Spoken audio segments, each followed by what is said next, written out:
नमस्ते। कबीर महाराज का एक बहुत सुंदर पद है। ऐसा समझे कि आध्यात्मिक मार्ग में जीवन का रहस्य उन्होंने खोल दिया है। उन्होंने अपने पद से बता दिया है कि हम कौन हैं। कबीर महाराज ने तो बहुत सारे पद में बहुत सारी गहरी बातें की हैं। ऐसी ऐसी बातें की है कि जब आप अध्यात्म में गहरे उतरोगे, जब आप अपने स्वभाव में, अपनी खोज में, जब आप गहरे से गहरा अनुभव लोगे, तब आपको कहीं ना कहीं कबीर महाराज के पद में वह अनुभव मिलेगा। कबीर महाराज का एक पद है, युगन युगन हम योगी, आवे ना जावे ना, आवे ना जावे ना, मिटे ना सबद अनाहत भोगी। युगों युगों से हम योगी ही हैं। जी हाँ, कबीर महाराज यहाँ हमें सभी बता रहे हैं, हम सबको वह बता रहे हैं कि हम सभी योगी ही हैं। योगी के अलावा हम और कोई दूसरे नहीं हैं। और शब्द अनाहत भोगी, हम उसी को भोग रहे हैं, उसी में जी रहे हैं। लेकिन मन का माया जाल, मन का भ्रम, जिसे हम मान बैठे हैं खुद, अभी ऐसा कहे कि जिसे हमने अपना माना है, वह है बहुत विशाल, बहुत बड़ा। क्योंकि जन्मों जन्मों से हमने वही जिया है, हम वैसे ही जिया है। और अब यह खोज बहुत नई, अनुभव अब आने लगे हैं। लेकिन बहुत विराट जो है हमारा अब तक का अनुभव है।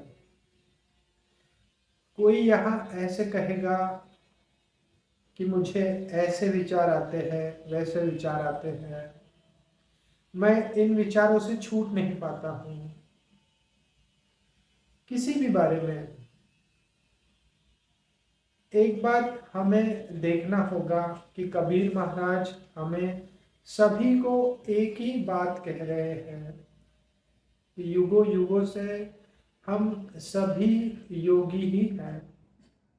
मैं यहाँ स्त्री पुरुष की बात नहीं कर रहा हूँ, मैं यहाँ बात कर रहा हूँ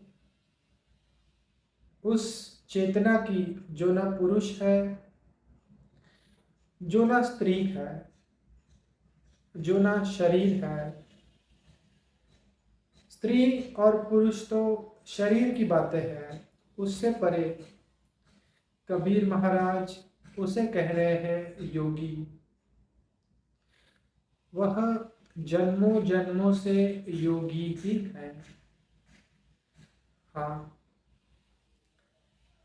मन का विस्तार, जैसे मैंने कहा, इतना विशाल कि मैं गलत, मैं ऐसी, मैं ऐसा, ये हमसे नहीं हो पाएगा। मैं आपसे एक बात बता देना चाहता हूँ, यह है हमारा सबका स्वभाव।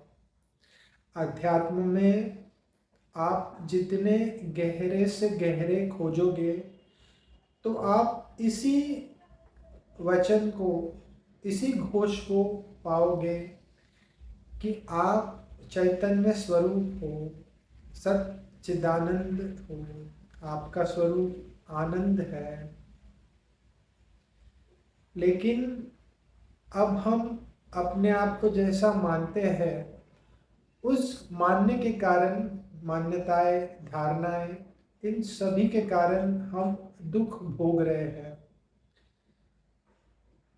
हमें उसी की प्यास है, हम सभी को।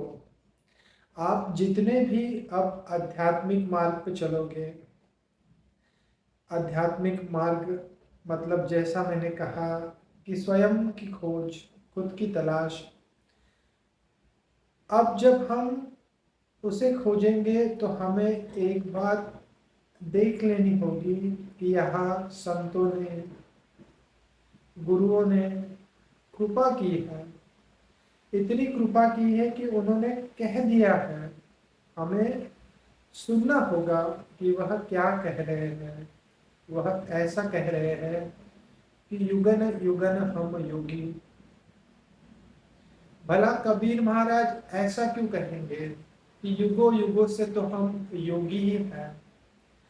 हम तो अपने आप को योगी नहीं पाते, हम तो अपने आप को भोगी पाते हैं। ऐसा कहना सुलभ होगा, लेकिन वह जो है उसे ऐसा कहा गया है कि ना उसे पाप छूता है, ना उसे पुण्य छूता है। वह सबसे न्यारा, सबसे परे। यहाँ बात हो रही है उस योगी की। और हमें सबको जाना कहाँ है? हमें सबको अपने अंतरतल में, अंतरतम में जो छुपा हुआ हमारा योगी है, हमारा स्वभाव है, उसकी ओर ही यात्रा करनी है। और ऐसा भी नहीं है कि हमें प्यास नहीं है, क्योंकि वह हमारा स्वभाव है। हम हैं आनंद स्वरूप। अब जब हम पाते हैं खुद को उस स्वरूप से भिन्न, तो हमें दुख होगा। तो हम उस स्वरूप पे आने की कोशिश करेंगे। सभी मार्ग इसी के लिए है। हम जो भूल बैठे हैं, हमने जो खो दिया है, उसी को पाने के लिए। मित्रों, कबीर महाराज का ये पद आप सभी लोग याद रखिएगा। आप जब इस यात्रा में चल रहे हो, खुद को मैं ऐसा हूँ, मैं ऐसी हूँ, मैंने यह किया, मैंने वह किया, यह सब बातें यहाँ ही रह जाएगी। यह सब बातें ऐसे ही चलते रहेगी। हमें खोजना है हमारा स्वभाव। जीवन चलते ही रहेगा, लेकिन इस जीवन में हमें जानना है हमारा मूल स्वभाव। यह भी यात्रा करनी है। इसमें हमें मार्ग दिखाएंगे कबीर महाराज के पद, जो कहेंगे कि युगों युगों से हम तो योगी ही हैं। शब्द अनाहत भोगी, हम ही सिद्ध समाधि। हम ही सिद्ध है, समाधि है। हम मौनी, हम बोले, हम मौन भी हम ही हैं, और हम बोल भी रहे हैं। सभी बातें उसी की तरफ इशारे करती है जो आपके भीतर छुपा हुआ है, जो है हमारा स्वभाव। उसी की ओर यात्रा है। और जब तक हम वह पा ना ले, भटका तो बना रहेगा। लेकिन हाँ, अपने आप को मैं ऐसा हूँ वैसा मान के शोक में मत डूबिए। आप उससे परे हैं। आपको उसे ढूंढना है, एक एक चीज पे ध्यान देना है, या ऐसा कहे तो सीधे ध्यान में उतर जाना है बस, और आगे की यात्रा करनी है। क्योंकि जैसे कबीर महाराज ने कहा है युगों युगों से तो हम योगी ही हैं। धन्यवाद।